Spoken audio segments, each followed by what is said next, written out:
படி நிகழ்ச்சியில் உங்களை சந்திப்பதில் மிக்க மகிழ்ச்சி. என்னுடைய பெயர் என்எஸ் பிரேமா. அனைவருக்கும் வணக்கம். இன்று நாம் பேச எடுத்துக்கொண்ட புத்தகத்தின் பெயர் மலை உச்சியில் மறுபிறப்பு அப்படின்ற புத்தகம். இதை எழுதியவர் எழுத்தாளர் ஆண்டாள் பிரியதர்ஷினி அவர்கள். இந்த புத்தகமானது born again on the mountain என்ற ஆங்கில புத்தகத்தின் தமிழாக்கமாகும்.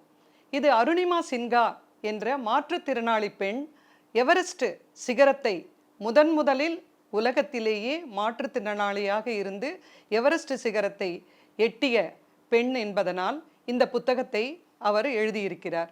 மிகச்சிறப்பாக ஒரு சுய முன்னேற்றத்திற்கும் பெண்களுக்கு மட்டுமல்ல, அனைத்தையும் இழந்தாலும் நாம் வாழலாம், நாம் நிச்சயமாக வெற்றியை அடையலாம் என்பதற்கு ஊக்கமளிக்கும் ஒரு புத்தகமானது இந்த புத்தகம். நிஜ வாழ்வில் நடந்த நிகழ்ச்சியை அவ்வளவு அழகாக எழுதியிருக்கிறார். இந்த பெண் ஒரு வாலிபால் பிளேயர். அந்த பெண் ஒரு ரயிலில் பிரயாணம் செய்து கொண்டு இருக்கும் பொழுது கொள்ளையர்கள் அந்த பெண்ணை தாக்குகிறார்கள். அவள் அணிந்திருந்த நகைகளை கேட்கிறார்கள். அவள் மறுக்கிறாள். மறுத்ததனால் அந்த சண்டையில் என்ன பண்ணுறாங்க, ட்ரெயின் போய்கிட்டு இருக்கிற ட்ரெயினில் அவளை பிடித்து கீழே தள்ளிடுறாங்க. அந்த தள்ளிய இடத்தில் எப்பொழுதோ ஒரு ரயிலோ அல்லது 2 ரயிலோ வரும் இடம். அவர் தள்ளிவிட்ட பிறகு அந்த காலின் மீதே அடுத்து வந்த ரயில் வந்து ஏறி போயிடுது. ஒரு காலை இழந்து ரத்தம் கசிய அப்படியே அந்த ட்ராக்கில் அவள் படுத்திருக்கா. எலி பெருச்சாளி எல்லாம் கடிக்கிறது அந்த பெண்ணை. அருணிமா சின்ஹா என்ற வாலிபால் பிளேயர் அந்த அளவுக்கு வந்து பாதிக்கப்பட்டு கத்துனாலும் கேட்கறதுக்கு அங்கே ஆள் இல்லை. காலையில் வந்தவங்க அந்த புகைவண்டி அந்த ஸ்டேஷனில் ஒர்க் பண்ணுறவங்க பார்த்துட்டு இந்த பெண்ணை காப்பாற்றி கொண்டு போய் மருத்துவமனையில் சேர்க்கிறார்கள். மருத்துவமனைக்கு சென்றால் அங்கே சின்ன ஊர், மயக்க மருந்து டாக்டர் இல்லை, இன்னும் விட்டால் அடுத்த காலுமே போயிடும் அப்படின்ற ஒரு நிலைமையில் இருக்கும்பொழுது அந்த பெண் சொல்கிறாள், எனக்கு வலி பெருசில்லை, ஒரு கால் புகைவண்டி ஏறியே போயிடுச்சு, இன்னொரு கால் ரத்தம் வந்து எல்லாம் பெருச்சாளி எலியும் நைட்டு ஃபுல்லாக கடித்து புழு பூச்சி எல்லாம் கடித்து அத்தனை வேதனைகளையும் நான் அனுபவிச்சிருக்கேன். மயக்க மருந்து இல்லை என்றாலும், மயக்க மருந்து மருத்துவர் இல்லை என்றாலும் எனக்கு பரவாயில்லை, எனக்கு ஒரு காலை காப்பாற்றி கொடுங்கள் என்று அவ்வளவு தைரியமாக சொல்கிறாள். அந்த அறுவை சிகிச்சை முடிகிறது. அறுவை சிகிச்சை முடிந்த பிறகு 2011 இந்த நிகழ்வு நடக்கிறது. இந்த பெண்ணை பார்க்க வந்த உறவினர் ஒருவர், அம்மா கட்டக்கால் போட்டுட்டல்ல, நம்ம எவரெஸ்ட் ஏறிடலாமா அப்படின்னு சொன்ன ஒரு செய்தி இவளுடைய மூளையில் போய் அவளுடைய மனதில் நாம் சாதிக்க வேண்டும் என்ற உணர்வை ஏற்படுத்துகிறது. பச்சேந்திரி பால் என்ற இந்திய பெண்தான் முதலில் எவரெஸ்ட் சிகரத்தை எட்டிய பெண். அவளிடம் சென்று தன்னுடைய கோரிக்கையை வைக்கிறாள், எனக்கு பயிற்சி தாருங்கள், நான் எப்படியும் எவரெஸ்ட்டை ஏற வேண்டும் என்று. இந்த பயிற்சியை இவளுக்கு கொடுத்து முதலில் 2013 இந்த பெண் எவரெஸ்ட் சிகரத்தை எட்டுகிறாள். எட்டின உடனே ஒரு ஊனமுற்ற பெண், நான் சாதாரணமாக இருக்கின்ற அனைத்து நலன்களும் உள்ள டென்சிங்கே எவ்வளோ கஷ்டப்பட்டு எவரெஸ்ட் ஏறினார்ன்றதெல்லாம் நம்ம படிச்சிருக்கோம். இந்த அளவுக்கு வந்து ஒரு மாற்றுத்திறனாளியாக இருந்த பெண் இப்படி ஏறி சாதித்திருக்கிறாள் என்று சொன்னவுடன் ஊடகங்கள் அவளை சூழ்ந்து கொள்கின்றன. பத்திரிகை, டிவி எல்லாரும் வராங்க, வந்து பேட்டி கொடுங்கள் என்று கேட்கிறார்கள். எந்த இடத்தில் இவள் வீழ்த்தப்பட்டாளோ, எந்த இடத்தில் இவளுக்கு அந்த விபத்து ஏற்படுத்தப்பட்டதோ அந்த இடத்துக்கு அனைவரும் வாருங்கள் என்று சொல்கிறாள். அந்த இடத்தில் வந்து நின்று கொண்டு தன்னுடைய சாதனையை உலகத்துக்கு சொல்கிறாள். எப்படிப்பட்ட ஒரு வீரப்பெண் அப்படின்றத நம்ம வந்து யோசிச்சு பார்க்கணும். எந்த அளவுக்கு அவள் அதுவும் நேஷனல் பிளேயர் வாலிபால், அப்படி ஒரு புகழுச்சின்னு இருந்த பெண் ஒரு போராட்டத்தினால் தன்னுடைய நகையை கொடுக்க கொள்ளையர்களுக்கு மறுத்ததனால் இப்படிப்பட்ட ஒரு சம்பவத்துக்கு உள்ளாகி ஒரு காலை இழந்த பெண்ணும் தன்னம்பிக்கை, அந்த விடாமுயற்சி, பயிற்சியினால் வெற்றி பெறலாம் அப்படின்றத உலகத்துக்கு சொல்கிற ஒரு முறையில் அந்த பெண் சாதித்து காமிச்சு அந்த இடத்தில் தன்னுடைய இன்டர்வியூவை வந்து கொடுக்குறா. அந்த அளவுக்கு வந்து மீடியா கிட்ட கொடுக்குறா. இவளுக்கு பத்மஸ்ரீ அவார்டெல்லாம் கொடுக்குறாங்க. இதோட நின்றாளா? இல்லை, அண்டார்டிகாவில் 40 -டிகிரியில் குளிர், அந்த இடத்துக்கும் சென்று அதனுடைய சிகரத்தையும் எட்டி 2019 சாதிக்கிறார். இதில் ஒரு விஷயம் என்னன்னா, இந்த எழுத்தாளர் இந்த புத்தகத்தை படித்துவிட்டு இந்த பெண் எப்படி இந்த இடத்துக்கெல்லாம் சென்றிருப்பாள் என்று ஒரு சின்ன ஒரு சோதனையாக தான் போய் அவர் அந்த இடத்துல விழுந்து காலை உடைச்சுக்கிட்டது இன்னொரு கூடுதல் செய்தி. அருணிமா சின்ஹாவை பற்றி எழுத போய் ஆண்டாள் பிரியதர்ஷினி அவர்கள் காலை உடைச்சிக்கிட்டாங்க. அந்த மாதிரி ஆயிடுச்சு. இந்த பெண்ணுடைய கதை ஒவ்வொரு பெண்ணு மட்டும் அல்ல, ஒவ்வொரு ஆணுமே கூட பாதிக்கப்படும் போது கேட்க வேண்டிய ஒரு இது.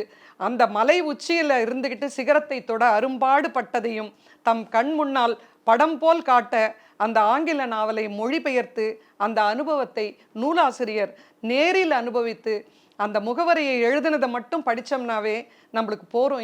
இந்த கதை இந்த அளவுக்கு இந்த புத்தகமானது இப்படிப்பட்ட செய்தியை சொல்லுதுன்னு. இந்த அருணிமா சின்ஹாவை படிக்கணுன்ற ஆவல் எனக்கு எப்படி ஏற்பட்டதுன்னா, பர்வீன் சுல்தானா அவர்களுடைய பேச்சு, முனைவர் பர்வீன் சுல்தானா ஒரு பேச்சில் சொற்பொழிவில் பர்வீன் இவங்களை பற்றி சொல்கிறாங்க. அருணிமா சின்ஹாவை பற்றி சொன்னதுனால இந்த புத்தகத்தை தேடும்போது எனக்கு தமிழாகவே இந்த புத்தகம் கிடைச்சதுனால மிக்க மகிழ்வாச்சு. வேகமாக படிக்க முடிந்தது. அந்த அளவுக்கு எழுத்தாளர் ஆண்டாள் பிரியதர்ஷினி அந்த அறிமுக உரையை மட்டும் படித்தாவே போதும். அந்த அளவுக்கு அருமையாக அருணிமா சின்ஹா எத்தனை பெரிய ஆளுமை என்பது உள்ளத்தையே உழுக்கிற புத்தகம் இது. இந்த புத்தகத்தை எடுத்தாங்கன்னா கீழே வைக்கவே மனசே வராது.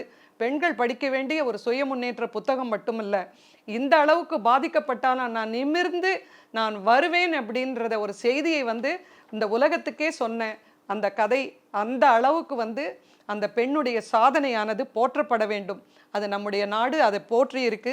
எந்த இடத்தில் வீழ்த்தப்பட்டாலும் அந்த இடத்துல இருந்து ஊடகங்களுக்கு தன்னுடைய சாதனையை சொன்னது அனைத்து பெண்களுக்குமான செய்தி. எந்த இடத்துல நம்மளை தப்பாக சொல்கிறாங்களோ அந்த இடத்துல நம்ம சாதித்து மக்களுக்கு நம்ம யார் அப்படின்ற நம்முடைய உயரத்தை காட்ட வேண்டும், சிகரத்தை எட்ட வேண்டும் அப்படின்ற ஒரு நிச்சயமாக இந்த ஒரு உணர்வானது நம்முடைய பெண்களுக்கு வரும். அண்டார்டிகாவை தொட்ட பிறகு அந்த பெண்ணானவள் நம்மளுக்கு அருணிமா சின்ஹா மற்றவர்களுக்கும் செய்தியை கொடுக்குறாங்க. If you have the courage even after losing everything, then understand that you have not lost anything. You have not lost anything. Now you must need to dedicate yourself to your goal. அப்படின்னு சொல்கிறாங்க.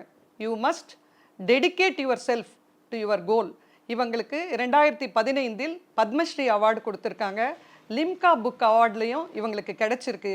இந்த சாதனையை எழுதுவதற்காக உச்ச துயரம், அந்த அளவுக்கு துயரம்னா அவங்களுக்கும் சிகரம் அளவுக்கு துயரம் பட்டவங்க, அவர் அனுபவித்ததையும் உலகத்தின் உச்சி சிகரத்தை தொட அரும்பாடு பட்டதையும் நம் கண் முன்னால் படம் போல் காட்டுவதற்காக அந்த ஆங்கில நாவலை மொழிபெயர்த்து அந்த அனுபவத்தை நூலாசிரியர் நேரில் அனுபவித்து நேரில் போகிறாங்க. அவங்க சென்ற பாதைக்கெல்லாம் ஆண்டாள் பிரியதர்ஷினி எழுத்தாளர் நேர போகிறாங்க. அனுபவித்து அந்த முகவுரை எழுத அந்த பயணம் செய்து அந்த காலுடைத்து கொண்டதை படிக்கையிலேயே நமக்கு தெரியுது ஆசிரியரன் அனுபவம் அவருடைய பணி ஈடுபாட்டை காட்டுது. நேரடியாக அந்த சும்மா எழுத்தாளர் எழுதியிருக்காங்க அதை அப்படியே மொழிபெயர்க்கலாம் அப்படின்னு இல்லாமல் எப்படிப்பட்ட அனுபவம்னு தான் உணர்ந்தாதான் அதை சரியாக நம்முடைய மொழியில் நமக்கு தர முடியும், அந்த அந்த உணர்வை நமக்கு கடத்த முடியும் என்பதற்காக இந்த எழுத்தாளர் நேரடியாக சென்றிருக்கிறார். எழுத்தாளர் ஆண்டாள் பிரியதர்ஷினிக்கு நம்முடைய வணக்கத்தையும் நன்றியும் சொல்லாமல் கடக்க முடியாது. அருணிமா சின்ஹா எனும் ஆளுமை எவரெஸ்டை விட உயர்ந்தவள், கங்கையை விட சிறந்தவள். இந்த நூலின் வாசிப்பு நிச்சயம் வாசிப்பவரையும் யோசிக்க வைக்கும். சுய முன்னேற்ற நூல்களுடைய சிகரமாக இந்த நூல் உள்ளது.